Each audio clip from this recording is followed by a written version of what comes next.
Welcome back to the new video of Java Stream. In the previous videos, we learned how to filter, transform, sort, and collect your data using Java streams.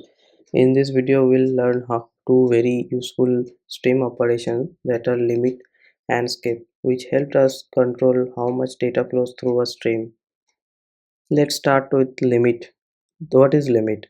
The limit method is used to restrict the number of elements in a stream. It takes one argument, the maximum number of elements you want, and returns a new stream containing only the first n elements. So let me show you one example. First I would create a list of integer.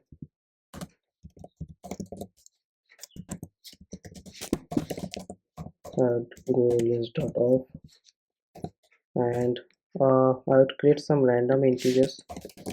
So I would use the random class and I would say box and then to list. So it would create some random integers. I'm just mentioning how many digits I need and from within the range of 1 to 100.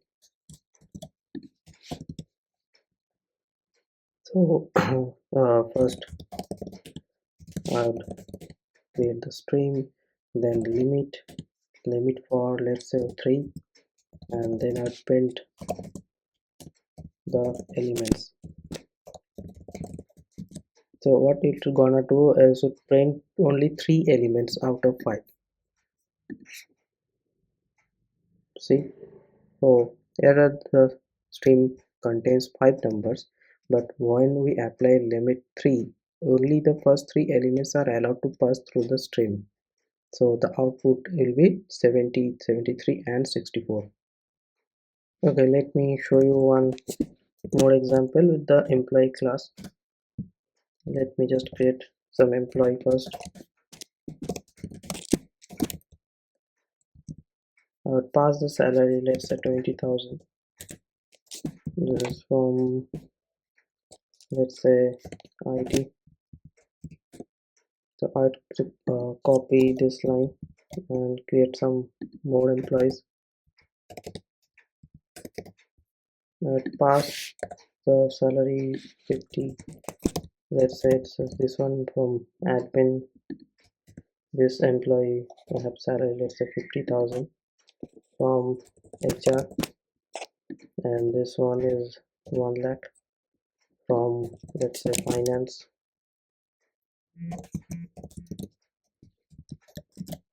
I have created 4 employees.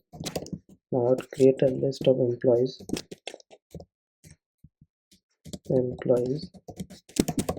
and then I will pass the employee 1, 2, 3 and 4. So I have created a list 4 employees list. Now how can use the limit is that we can first call the stream, then we can use the sorted to sort the employees based on their salary. So all I will do is that I will go for the comparator class and I will say comparing, and I'll pass the function that be employee get salary, and I'll say reverse. So it would print the salary within the descending order. So then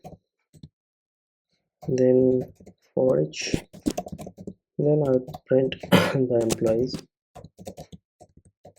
salary.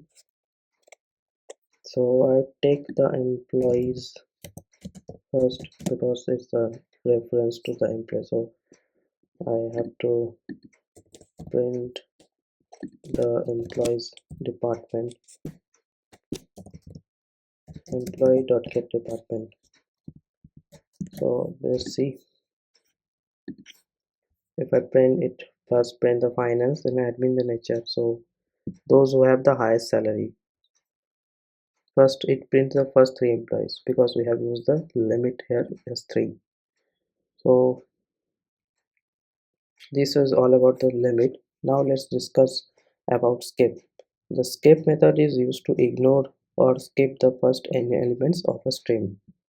It also takes one argument, the number of elements to skip, and returns a string with the remaining elements.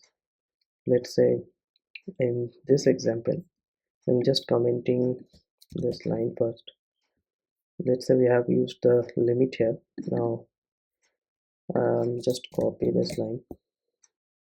Instead of limit, if we say skip 3, so it would skip the first 3 elements, then the remaining will print.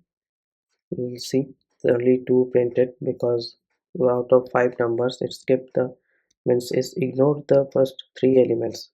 So the output will be 72 and 1, rest of 2 numbers. Now combining skip and limit I can show you. So let me just copy this line. Now if I say I want skip only one number and limit is, let's say, 3, actually it would print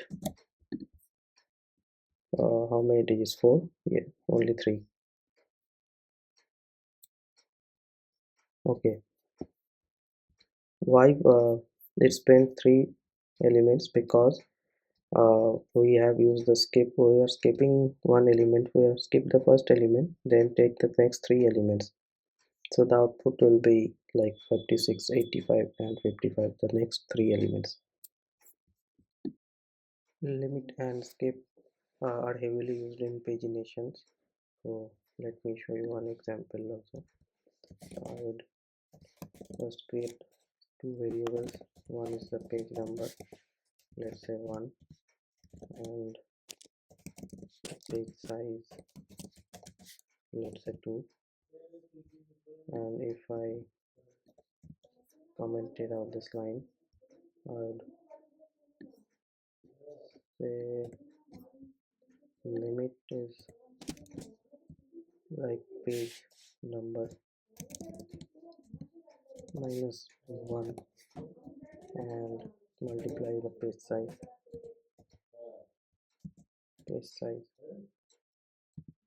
dot limit. Sorry, this would be the skip. First I will skip and then the limit is page size, so to print the employees. Let me save it and run it. So it's print IT and admin. Oh yeah, this logic is commonly used when displaying paginated data in web applications. So one more thing to know there is that both limit and skip are short-circuiting operations. This means the stream stops processing elements as soon as the required number of elements is obtained, which improves performance. A few things to remember: that limit and skip work on ordered streams. They do not modify the original collection, they return a new stream, and they are intermediate operations. So common interview question is, can we use limit without sorting? The answer is yes, but the result depends on the existing order of the stream. To summarize, limit controls how many elements you want, skip controls which elements to ignore, and they are often used together. Very useful for top end results and paginations. So that's all of this video. In the next video, we'll learn about distinct and see how JavaScript remove duplicate elements. If you found this helpful, like the video, subscribe to the channel, and I'll see you in the next one.